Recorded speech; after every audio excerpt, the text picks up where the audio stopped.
আসসালামু আলাইকুম ওয়া রাহমাতুল্লাহি ওয়া বারাকাতুহু। আলহামদুলিল্লাহি রাব্বিল আলামিন ওয়াসসালাতু ওয়াসসালামু আলা সাইয়্যিদিল আম্বিয়াই ওয়াল মুরসালিন ওয়া আলা আলিহি ওয়া আসহাবিহি আজমাইন। সুপ্রিয় দর্শক শ্রোতা, অনেক অনেক প্রীতি ও শুভেচ্ছা জানাচ্ছি আলোকিত প্রতিদিন অনুষ্ঠানের পক্ষ থেকে। আশা করছি সকলে ভালো আছেন, সুস্থ আছেন, নিরাপদে আছেন। প্রিয় দর্শক শ্রোতা, আজ আমরা অতিথি হিসেবে আমন্ত্রণ জানিয়েছি একজন বিশিষ্ট ইসলামী চিন্তাবিদকে। আজ আমাদের সাথে আছেন ঢাকা নেসারিয়া কামিল মাদ্রাসার সম্মানিত অধ্যক্ষ, বিশিষ্ট ইসলামী চিন্তাবিদ শরীফ মোহাম্মদ আবু হানিফ। আসসালামু আলাইকুম ওয়া রাহমাতুল্লাহি ওয়া বারাকাতুহু। ওয়ালাইকুম আসসালাম ওয়া রাহমাতুল্লাহি ওয়া বারাকাতুহু। মোহতারাম, কেমন আছেন? জি আলহামদুলিল্লাহ, আপনি ভালো আছেন? আলহামদুলিল্লাহ, ভালো আছি। দর্শক, আজ আমরা যে বিষয়টি নিয়ে আলোচনা করব সেটি হচ্ছে ইসলামে মাতৃত্বের কষ্টের পুরস্কার। চমৎকার একটি বিষয়। পৃথিবীতে এসে সবার আগে মাকে দেখেছি। মা দুঃখের ঘরে প্রদীপ হয়ে আমাদের মাথার কাছে জ্বলেছে। মা বাবা হলো আমাদের অস্তিত্বের লিঙ্ক, অস্তিত্বের সনদ। এই মা বাবার ঋণ আসলে কখনো শোধ করা সম্ভব নয়। মা অনেক কষ্ট করেন আমাদের জন্যে। 10 মাস 10 দিন যে মায়ের পেটে থাকি আমরা, এই 10 মাস 10 দিনের প্রতিটি দিনকে মায়ের কাছে এক একটি বছরের মতো মনে হয়। এবং সন্তান যত বড় হতে থাকে মায়ের কষ্ট তত বাড়তে থাকে। মা একটি জীবন্ত মানুষ, আরেকটি জীবন্ত মানুষকে পেটে বহন করে হাঁটা চলা ঘুমানো কত যে কষ্টের, এটা মা ছাড়া আর কেউ বোঝে না। পৃথিবীতে আসার পর এই মা তিনি অভুক্ত থেকে আমাদেরকে খাবার তুলে দেন। এই মা আমাদের অসুস্থ হলে তার জমানো সব পয়সা চিকিৎসকের হাতে তুলে দেন। মা ডান হাত দিয়ে পায়খানা প্রস্রাব পরিষ্কার করেন। তাকে আল্লাহ তাআলা অনেক পুরস্কার রেখেছেন তার জন্যে। আমরা আজকের সেই পুরস্কারের কথা আজকে শুনবো। আল্লাহ তাআলা বলেছেন কোরআনুল কারিমে যে আমি মানুষকে তার মাতা পিতার ব্যাপারে সদাচারের নির্দেশ দিয়েছি। তার মা কষ্টের পর কষ্ট ভোগ করে তাকে গর্ভে ধারণ করে, আর তার দুধ ছাড়াতে লেগে যায় 2 বছর। সুতরাং আমার ও তোমার পিতামাতার শুকরিয়া আদায় করো, প্রত্যাবর্তন তো আমার কাছেই। সূরা লোকমান 14 নং আয়াত। সন্তানের আগমনী সংবাদ একজন নারীর মধ্যে তৈরি করে ভিন্ন রকম অনুভূতি। সন্তান সম্ভবা মা এই আনন্দ এবং আবেগে আপ্লুত হন। এই আনন্দ এবং আবেগকে আল্লাহ তাআলা সম্মানিত করেছেন এবং কোরআনে মাজিদে তার উদ্ধৃতি করেছেন। নবী ইব্রাহিম আলাইহিস সালাম এবং তার স্ত্রী সারা নিঃসন্তান ছিলেন। বয়স অনেক হলেও তাদের মধ্যে সন্তান লাভের আকাঙ্ক্ষা ছিল। আল্লাহ তাআলা তাদেরকে সন্তানের সুসংবাদ দিলে সারা খুশিতে হেসে দেন। আল্লাহ তাআলা কোরআনে বলেছেন যে ইব্রাহিমের স্ত্রী দাঁড়ানো ছিলেন। যখন তাকে সন্তান ইসহাকের আগমনের সুসংবাদ দেওয়া হলো তখন তিনি হেসে ফেললেন। আমি তাকে সুসংবাদ দিলাম পুত্র ইসহাকের এবং নাতি ইয়াকুবের। তখন সে বলল, হায় হায়, আমি সন্তানের মা হব, অথচ আমি একজন বৃদ্ধা, আমার স্বামীও বৃদ্ধ। এ তো বিস্ময়কর ব্যাপার। ফেরেশতারা বলল, আপনি কি আল্লাহর সিদ্ধান্তের ব্যাপারে বিস্মিত হচ্ছেন? হে ঘরের অধিবাসী, এই সন্তানরা তো আপনাদের প্রতি আল্লাহর রহমত এবং বরকত। নিশ্চয় তিনি সুপ্রশংসিত এবং সম্মানিত। সূরা হুদের 71 থেকে 73 নং আয়াত। দর্শক, চলুন আমরা ইসলামের মাতৃত্বের যে কষ্টের পুরস্কার এটা কত বেশি এ সম্পর্কে আলোচনা শুনছি আমাদের আজকের অতিথির কাছ থেকে। জি মোহতারাম। জি ধন্যবাদ। পৃথিবীতে একজন মানুষের জন্যে তার মায়ের চেয়ে বেশি আপন, তার মায়ের চেয়ে বেশি কাছের আর কেউ নেই। মায়ের অস্তিত্বের সাথে সন্তানের অস্তিত্ব জড়িত। মায়ের দেহের রক্ত সন্তানের দেহে প্রবাহিত। মায়ের পেটে যতদিন সন্তান থাকে ততদিন মায়ের উদরের সাথে সন্তানের নাভির মাধ্যমে যে কানেকশন আল্লাহ রাব্বুল আলামিন করে দেন, তার মাধ্যমে সন্তানের দেহ সেখানে বেড়ে ওঠে, তার দেহে রক্ত সঞ্চারিত হয়। পৃথিবীতে আসার পরেও দীর্ঘ 2 বৎসর মা সন্তানকে তার বুকের দুধ, মায়ের দেহের পুষ্টি সন্তানের দেহে সঞ্চারিত করে আল্লাহ রাব্বুল আলামিন সন্তানকে বৃদ্ধি করেন। এটা পৃথিবীর নিয়ম, যার কারণে সন্তানের প্রতি মায়ের যে দরদ, আর মায়ের প্রতি সন্তানের যে আকর্ষণ, এটা আল্লাহ প্রদত্ত একটি জান্নাতি সম্পর্ক। মা তার গোটা অস্তিত্বটাকে হুমকির মুখে ঠেলে নিয়ে মৃত্যুর একটা ঝুঁকি নিয়েই কিন্তু সন্তানকে ধারণ করেন এবং তাকে পৃথিবীর আলোর মুখ দেখান। এই জন্যে আল্লাহ সুবহানাহু তাআলা মায়ের যে কষ্ট, মায়ের জীবনের ঝুঁকি, রক্তাক্ত একটি পরিস্থিতির মধ্য দিয়ে মা তার সন্তানকে প্রসব করেন, পরে আরও 2 বৎসর সন্তানকে বহু প্রতিকূলতার মধ্য দিয়ে লালন করেন এবং 2 বৎসরে লালন শেষ হয় না, 2 বৎসরে তার দুধ পান করানো শেষ হয়। তারপরে সন্তানকে আরও যে তার সন্তান স্বয়ং সম্পূর্ণ হওয়ার আগ পর্যন্ত মা তার পরিচর্যা করেন। আর মা যতদিন পৃথিবীতে বেঁচে থাকেন ততদিন পর্যন্ত সন্তানকে উদার চিত্তে ভালোবাসা বিতরণ করেই যান। তাহলে সেই মায়ের এই কষ্ট, এটা পৃথিবীর কোনো ভাষা দিয়ে, কোনো সাহিত্যিকের সাহিত্য দিয়ে এটাকে চিত্রায়িত করা সম্ভব নয়। স্বয়ং আল্লাহ রাব্বুল আলামিন কোরআনুল কারিমে মায়ের এই কষ্টের কথা বেশ কয়েকটি আয়াতে আল্লাহ পাক বর্ণনা করেছেন। যেমন আল্লাহ রাব্বুল আলামিন বলছেন, ওয়াসাইনাল ইনসানা বিওয়ালিদাইহি ইহসানা হামালাতহু উম্মুহু ওয়াহনান আলা ওয়াহনি ওয়া ফিসালুহু আমাইন আনিশকুর লি ওয়া লিওয়ালিদাইক। আল্লাহ রাব্বুল আলামিন বলেন যে আমি মানব সন্তানকে নির্দেশ দিয়েছি তার পিতামাতার সাথে ভালো আচরণ করার জন্যে। তার মা তাকে কষ্টের পর কষ্ট ধারণ করে, কষ্টের পর কষ্ট করে তাকে পৃথিবীর আলোর মুখ দেখিয়েছে এবং এরপরে তাকে আরও 2 বৎসর তাকে দুধ পান করিয়েছে। আল্লাহ রাব্বুল আলামিন বলছেন যে আনিশকুর লি ওয়া লিওয়ালিদাইক, যে তুমি যদি চিন্তা করতে পারো যে তোমার জন্মের অস্তিত্বটা কোত্থেকে শুরু হইলো আর কিভাবে হলো, তোমার মায়ের যে ভূমিকাটা, আমি আল্লাহ তোমার মায়ের মনের ভিতরে এমন ভালোবাসা তৈরি করে দিয়েছে যে নিজের জীবনকে বিপন্ন করে সন্তানকে এই পৃথিবীর আলোর মুখ দেখার এক অদম্য সাহস এবং অদম্য ভালোবাসা আল্লাহ সৃষ্টি করে দিয়েছেন। আল্লাহ বলছেন এই চিন্তাটা করলে তুমি আমারও প্রতি কৃতজ্ঞতা আদায় করবে এবং তোমার পিতা মাতার প্রতিও তুমি সদয় হবে।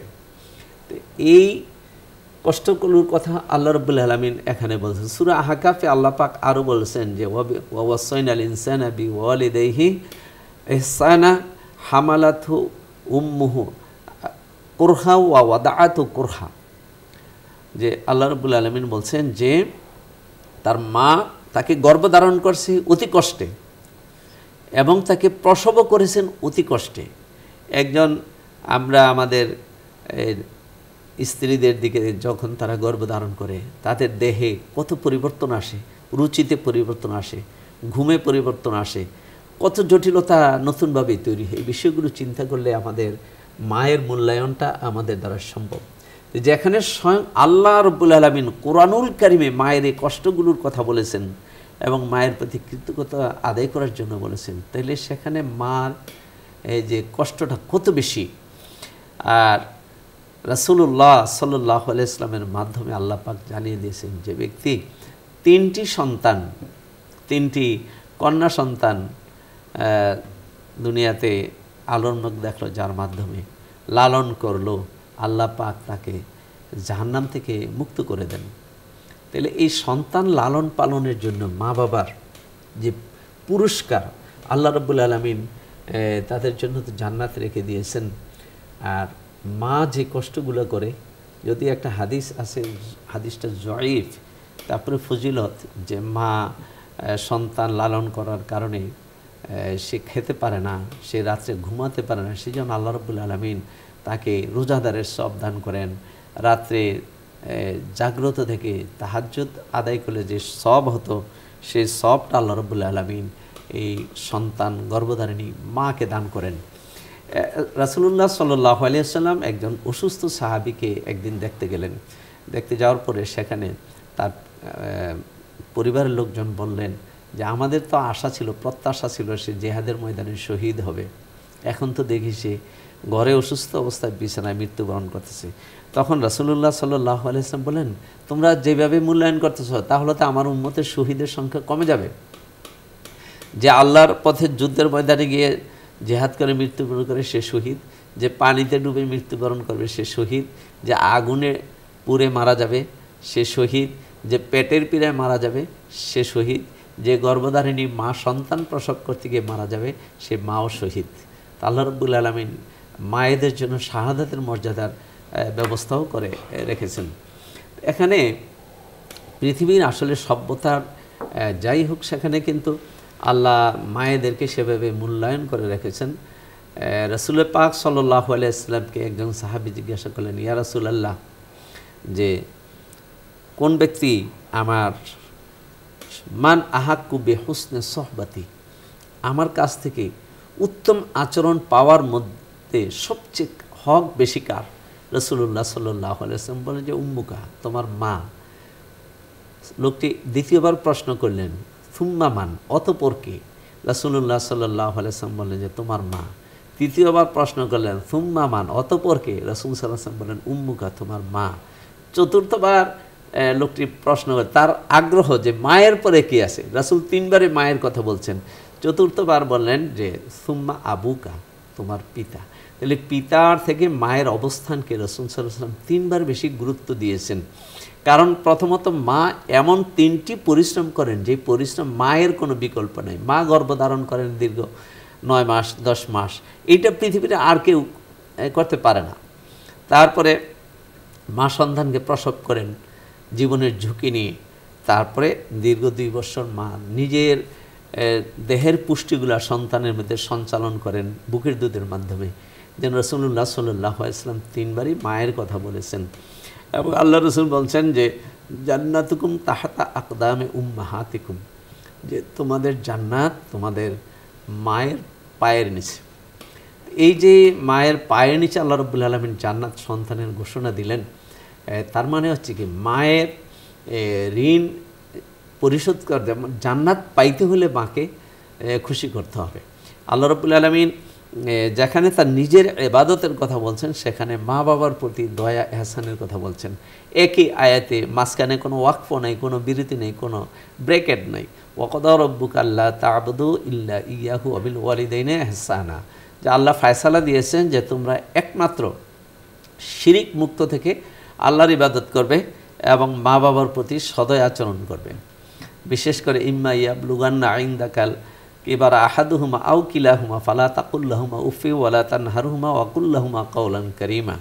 এমনকি মা বাবা যদি বৃদ্ধ হয়ে যায় তখন মা বাবা তোমার জন্য বিরক্তিকর আচরণ করলে, কথা বললে, তখনও তুমি মা বাবাকে ধমক দিও না এবং মা বাবার মনে কষ্ট পড়তে পারে এবং একটি শব্দ উচ্চারণ করো না, বরং তাদের জন্য নম্র স্বরে কথা বলো। ওয়াফিল্লাহুমা জানাহা যুল্লি মিনার রাহমা, যে মা বাবার উপরে তোমার দয়ার ডানাকে প্রসারিত করে দাও।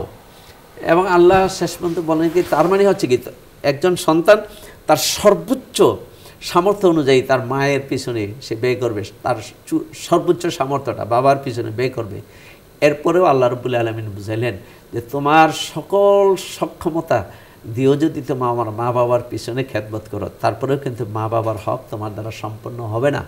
এই জন্য তোমার সামর্থ্যের সর্বোচ্চটা বিলীন করে দেওয়ার পরে বাকি হকটা আমি আল্লাহর হাতে ছেড়ে দাও। অকুর রব্বির হামহুমা কামা রব্বায়ানি সগীরা, তার মানে তোমার দয়া, তোমার মায়া, তোমার মমতা, তোমার বিনয়, তোমার নম্রতা সব কিছু তোমার মা বাবার পিছনে দেওয়ার পরে, উৎসর্গ করার পরে তোমার হক আদায় হবে না মা বাবার। বাকিটা আমি আল্লাহর কাছে দোয়া করো যে হে আল্লাহ, আমার মা বাবা আমাকে শৈশবকালে যেমনটা দয়া করেছেন তুমি আমার মা বাবার প্রতি দয়া করো। পৃথিবীর যত নবী রাসূল ছিলেন, নবী রাসূলেরা তো আল্লাহ রাব্বুল আলামিনের একেবারে বিশেষ প্রিয় মাখলুক। সেই নবী রাসূলদেরকে আল্লাহ পাক কিন্তু সেই মা বাবার খেদমতের কথা বলেছেন। যেমন হযরত ঈসা আলাইহিস সালাতু ওয়াসসালাম, তা ঈসা আলাইহিস সালাতু ওয়াসসালামের মা মারিয়াম ঈসা নবীকে গর্ভধারণের পরবর্তী প্রসব, এর পরবর্তী যে পরিস্থিতি, এই সব কিছু ছিল একেবারে বর্ণনাতীত একটা পরিস্থিতি। যে মারিয়াম আলাইহিস সালাতু ওয়াসসালাম ঈসা নবীকে গর্ভধারণ করার পরে যখন প্রসব করতে গেলেন, তখন তিনি একটা পূর্ব দিকে, জেরুসালেম থেকে পূর্ব দিকে দূরে চলে গেলেন, জনমানবহীন একটা নীরব পরিবেশে। তার মনে প্রশ্ন ছিল যে আমি একজন কুমারী, আমি মাতৃত্ব পাচ্ছি, এটা সমাজ কীভাবে নিবে। তিনি তখন প্রসব বেদনার পাশাপাশি তিনি বলতেছেন, হায় রে, আজকের এই দিনটি আসার আগে যদি আমি মারা যেতাম এবং যদি আমি মানুষের আমার স্মৃতি থেকে আমি ভুলে যেতাম, তারপরেও তো ভালো হতো। এমন এক কষ্টের পরিস্থিতিতে আল্লাহ রাব্বুল আলামিন সেখানে মায়ের কষ্টটাকে আল্লাহ মূল্যায়ন করলেন ফেরেশতা পাঠিয়ে। যে তখন একজন ফেরেশতা তার নিচ থেকে বলতেছিল যে তুমি চিন্তা করো না, তুমি পেরেশান হইও না, তুমি নিচে দেখো, আল্লাহ তোমার জন্য ঝর্ণা দ্বারা প্রবাহিত করে দিয়েছেন। সুবহানাল্লাহ। অহুজি ইলাইকা বিজিজিন নাখলাতে তুসাকিত ইলাইকা রুতামাং জানিয়া, যে তুমি খেজুর গাছের ডালা নাড়া দাও, তোমার কাছে তাজা কাঁচা খেজুর চলে আসবে। তো এই প্রসূতির পরিচর্যার জন্য আল্লাহ রাব্বুল আলামিন অলৌকিকভাবে সেখানে পানির ঝর্ণা প্রবাহিত করে দিলেন এবং একটা খেজুর ডাল যেখানে খেজুর ছিল না, সেখান থেকে আল্লাহ তাজা পাকা খেজুরের ব্যবস্থা করে দিলেন। মারিয়াম আলাইহিস সালাতু ওয়াস সালাম যখন এই সন্তান পেলেন, কোলে করে আসতেছেন, তখন ভাবতেছেন আমি মানুষের কাছে কি জবাব দিব। আল্লাহ রাব্বুল আলামিন বললেন যে না, তুমি আজকে লাতুকাল্লিমুন, তুমি আজকে কথা বলবে না। যেই তোমার সাথে কোনো কথা বলতে আসে, তুমি কোলের সন্তানের দিকে ইশারা দিবে এবং তুমি বলবে যে আমি আজকে রোজা রেখেছি, কথা বলতে পারবো না, মানে কথা বলা থেকে বিরত। তখন বনী ইসরাইলের লোকেরা ঈসা আলাইহিস সালামের কাছে আসলো। তখন ঈসা আলাইহিস সালাম কি বললেন? ফাকালা ইন্নী আব্দুল্লাহ। ঈসা আলাইহিস সালাম এই অল্প কয়েক ঘন্টা আগে যে সন্তান ভূমিষ্ঠ মায়ের কোলে কথা বলতেছিলেন যে আমি আল্লাহর বান্দা, যে আল্লাহ পাক বাআসানি নাবিয়্যা, আল্লাহ আমাকে এই পৃথিবীতে নবী রূপে পাঠিয়েছেন। এই যে এত কোলের শিশু বলতেছেন যে আল্লাহ আমাকে নবী রূপে পাঠিয়েছেন, সেই শিশুই বলতেছেন যে আল্লাহ আমাকে আওসানি বিস সলাতে ওয়া যাকাতে মা দুমতু হাইয়া ওয়া বাররাম বি ওয়ালিদাতি, যে আল্লাহ আমাকে সলাতের হুকুম দিয়েছেন, যাকাতের হুকুম দিয়েছেন এবং পাশাপাশি আমার মায়ের প্রতি যেন যে আমি অনুগত থাকি, সেই নির্দেশ আল্লাহ রাব্বুল আলামিন আমাকে দিয়েছেন। তো ঈসা আলাইহিস সালাতু ওয়াস সালামের মতো এত বড় পয়গম্বর, তাকেও আল্লাহ রাব্বুল আলামিন নিজের ইবাদতের পাশাপাশি মায়ের আনুগত্য করার নির্দেশ আল্লাহ রাব্বুল আলামিন তাকে দিয়েছেন। আমাদের নবী মুহাম্মদ রাসূলুল্লাহ সাল্লাল্লাহু আলাইহি ওয়াসাল্লাম পিতাকে দেখেননি, মায়ের খেদমতের সময় সুযোগ পাননি, কিন্তু এই জন্য রাসূলুল্লাহ সাল্লাল্লাহু আলাইহি ওয়াসাল্লাম আফসোস করতেন। মায়ের বিকল্প যারা ছিলেন, যার দুধ খেয়েছেন, হালিমাতুস সাদিয়া, তাকে মাতৃত্বের সম্মান দিয়েছেন। যে যুদ্ধের পরে, হুনাইন যুদ্ধের পরে যখন রাসূল সাল্লাল্লাহু আলাইহি ওয়াসাল্লাম গনিমত বন্টন করতেছিলেন, তখন জ্বর আনাতে, তখন হযরত হালিমাতুস সাদিয়া আসতেছিলেন, নবীজি তার নিজের গায়ের চাদরটা হালিমাকে বিছিয়ে দিয়েছিলেন।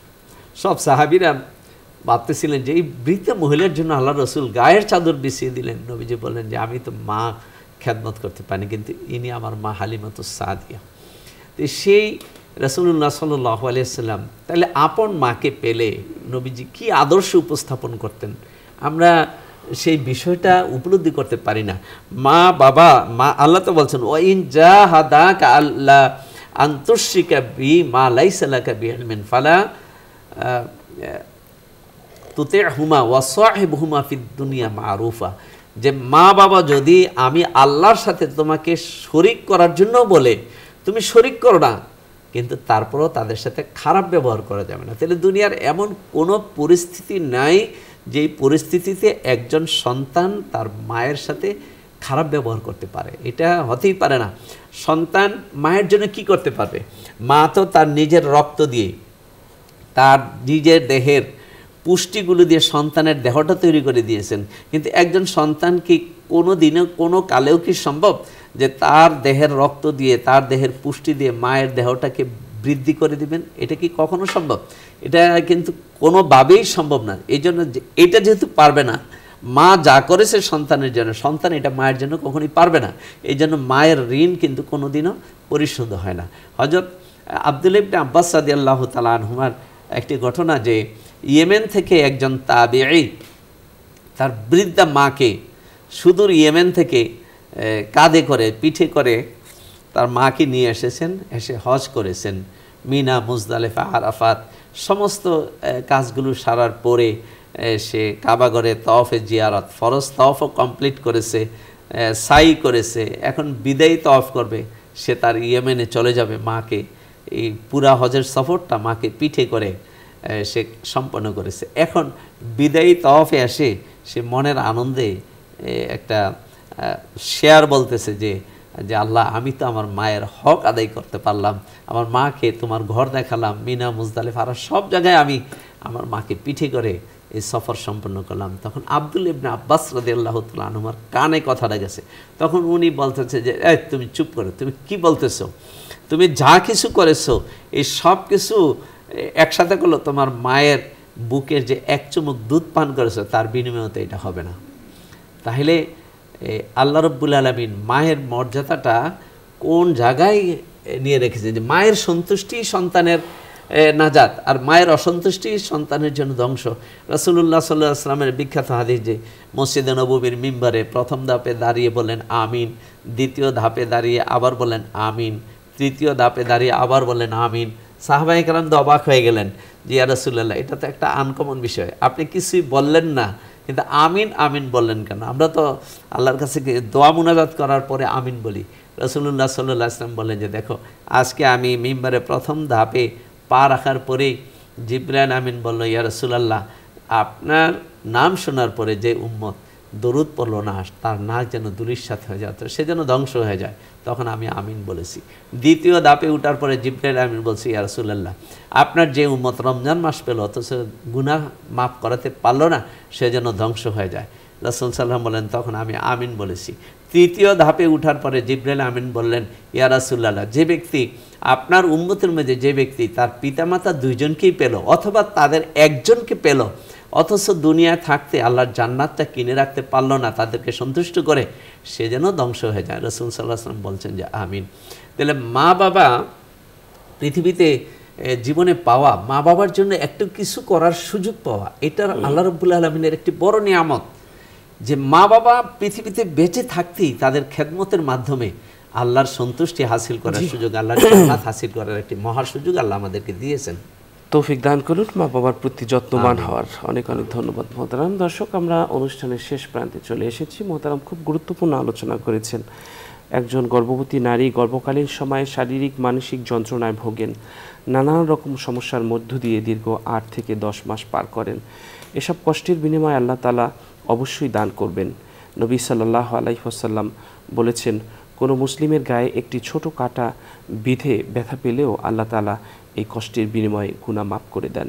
সেই তুলনায় সন্তান গর্ভধারণ এবং প্রসব যন্ত্রণা অনেক বেশি কষ্টের কাজ, অতএব এর বিনিময় হবে বহুগুণ বেশি। রাসূল সাল্লাল্লাহু আলাইহি ওয়াসাল্লাম বলেছেন, যে নারী গর্ভাবস্থায় মারা যান তিনি শহীদ। সুবহানাল্লাহ। আবু দাউদ শরীফের হাদিস। এই জন্যই তো নবীজি বলেছেন, রিদার রব্বি ফি রিদাল ওয়ালিদাইন ওয়া সাকতুর রব্বি ফি সাকতিল ওয়ালিদাইন। তোমার মা বাবার খুশিতে তোমার আল্লাহ খুশি, তোমার মা বাবার অসন্তুষ্টিতে আল্লাহ অসন্তুষ্ট।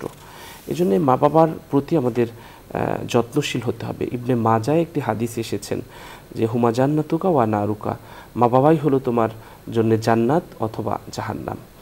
আমাদের মা বাবা আমাদের কাছে অনেক সময় অবহেলার পাত্র হন। অনেকে মা বাবাকে বোঝা মনে করেন, অনেকে এমন আছেন যে সবার সাথে কথা বলেন, মা বাবার সাথে কথা বন্ধ করে দেন, বোঝা মনে করেন, মা বাবাকে অতিরিক্ত যন্ত্রণার কারণ মনে করেন। এটা হতভাগ্য ছাড়া আর কারোর কাজ হতে পারে না। রাসূল সাল্লাল্লাহু আলাইহি ওয়াসাল্লামের নিকট উপস্থিত হয়ে জিজ্ঞাসা করলো একজন সাহাবী, আমার পিতা জাহিমা রাদিয়াল্লাহু তাআলা আনহু রাসূল সাল্লাল্লাহু আলাইহি ওয়াসাল্লামের নিকট উপস্থিত হয়ে তিনি জিজ্ঞেস করলেন যে, ইয়া রাসূলুল্লাহ, আমি যুদ্ধে গমন করতে ইচ্ছা করছি, এখন আপনার নিকট অনুমতির জন্য আসছি। নবীজি সাল্লাল্লাহু আলাইহি ওয়াসাল্লাম জানতে চাইলেন, তোমার মা জীবিত আছেন? তিনি বললেন হ্যাঁ। নবীজি বললেন, তাহলে তার খিদমতে লেগে থাকো, কেননা জান্নাত তার পায়ের নিচে। নাসাই শরীফের হাদিস। মাতৃত্বের মর্যাদা এতই বেশি যে মহান আল্লাহ তাআলা তার নবীদেরও মায়ের প্রতি শ্রদ্ধাশীল এবং অনুগত হওয়ার নির্দেশ দিয়েছেন, যেটি মোহতারাম বলেছেন যে আল্লাহ তাআলা কোরআনে বলেছেন যে মহান রব তোমাকে আমার মায়ের অনুগত করেছেন আর তিনি তোমাকে অবাধ্য এবং হতভাগা করেননি। সূরা মারিয়াম 32 নং আয়াত। আল্লাহ তাআলা আমাদের সকলকে মা বাবার প্রতি যত্নবান হওয়ার তৌফিক দান করুন। দর্শক, চলুন আমরা অনুষ্ঠানের এই পর্যায়ে একটি মোনাজাত করব। আপনারা যে যেখান থেকে আমাদের এই অনুষ্ঠান দেখছেন, আপনারাও চাইলে আমাদের সাথে মোনাজাতে শরীক হতে পারবেন। আল্লাহুম্মা সাল্লি আলা সাইয়্যিদিনা ওয়া নাবিয়িনা ওয়া শাফিইনা ওয়া হাবিবিনা মাওলানা মুহাম্মদ সাল্লাল্লাহু আলাইহি ওয়া আলা আলিহি ওয়া আসহাবিহি ওয়া বারাকা সাল্লাম। আল্লাহুম্মা আমিন। আল্লাহুম্মা আমিন। ربنا ظلمنا أنفسنا وإن لم تغفر لنا وترحمنا لنكونن من الخاسرين. آمين. ربنا آتنا في الدنيا حسنة وفي الآخرة حسنة وقنا عذاب النار. آمين. মহিয়ান করিয়ান সর্বশক্তিমান মেহেরবান দয়ালু দাতা, আপনি জীবন দানকারী, মৃত্যু দানকারী, সব কিছু আপনি দেখেন। পুরো পৃথিবী আপনি পরিব্যাপ্ত করে রেখেছেন দৃষ্টির মধ্যে। আপনার দৃষ্টির বাইরে যাওয়ার কোনো সুযোগ নেই। রব্বুল আলামিন, গুনাহ করেছি অনেক, আপনার চোখ থেকে লুকাতে পারিনি এই গুনাহ। সবার চোখ বন্ধ করতে পারলেও আপনার চোখ বন্ধ করা যায় না। যা কেউ না দেখে আপনি সব দেখেন, কেউ যা না শোনে আপনি সব শোনেন। রব্বুল আলামিন, এই গুনার বোঝা নিয়া আপনার শাহী দরবারে ভিখিরির মতো হাত পেতেছি। আল্লাহ, আমিন। আপনি আমাদের জীবনের সমস্ত গুনাহ খাতা মাফ করে দিন। আমিন। আল্লাহ, আমাদের গুনাহগুলো আপনি ক্ষমা করে দিন। ক্ষমার কলম দিয়ে গুনাহগুলোর উপরে আপনি দাগ বসিয়ে দিন। আমিন। রব্বুল আলামিন, মা বাবা যাদের আছে, মা বাবার প্রতি যত্নশীল হওয়ার তৌফিক দান করে দিন।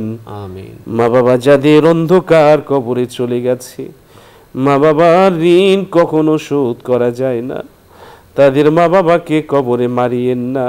আমিন। কারোর মা বাবারে কবরে আযাব দিয়েন না, কারোর মা বাবার কবরে আগুন জ্বালাইয়েন না। সবার মা বাবার কবরকে আপনি জান্নাতের বাগান বানিয়ে দিন। আমিন। রব্বুল আলামিন, যখনই হাত তুলি মনে হয় মা বাবা কান্দে আর বলে, বাবা ওই যে রেখে গেলি রে, আর তো আইলি না, একটু দোয়া কর কর কর, বড় বিপদে পড়ে আছি। আমিন। যেই বাড়ি তুই থাকো ওই বাড়ি একদিন আমার ছিল, যেই ঘরে তুই থাকো ওই ঘরে আমি থাকতাম। আমিন। সব দিয়ে আসলাম আর আমাকে ভুলে গেলি, সব অর্জন রেখে আসলাম, কেমনে ভুলে গেলি, একটু দোয়া কর। রব্বুল আলামিন, তাই মা বাবার জন্য দোয়া করছি। যার মা নাই বাবা নাই এখন, তাদের মা বাবাকে তুমি মাফ করে দাও। আমিন। সবার মা বাবার কবরকে জান্নাতের বাগান বানাইয়া দাও। সবার মা বাবার কবরকে জান্নাতের বাগান বানায়া দাও। আমিন। রব্বানা লা তুযিগ কুলুবানা বা'দা ইয হাদাইতানা ওয়া হাব লানা মিন লাদুনকা রাহমাতান ইন্নাকা আনতাল ওয়াহ্হাব। আমিন। সুবহান রাব্বিকা রাব্বিল ইজ্জাতি আম্মা ইয়াসিফুন ওয়া সালামুন আলাল মুরসালিন ওয়ালহামদুলিল্লাহি রাব্বিল আলামিন। وجعل آخر كلامنا عند الموت لا إله إلا الله محمد رسول الله صلى الله عليه وسلم। দর্শক, দীর্ঘ সময় আমাদের সাথে যারা থেকেছেন অনেক অনেক ধন্যবাদ। আল্লাহ সকলকে ভালো রাখুন, সুস্থ রাখুন, নিরাপদে রাখুন, সেই প্রত্যাশা রেখে আমরা আজ এখানেই শেষ করছি।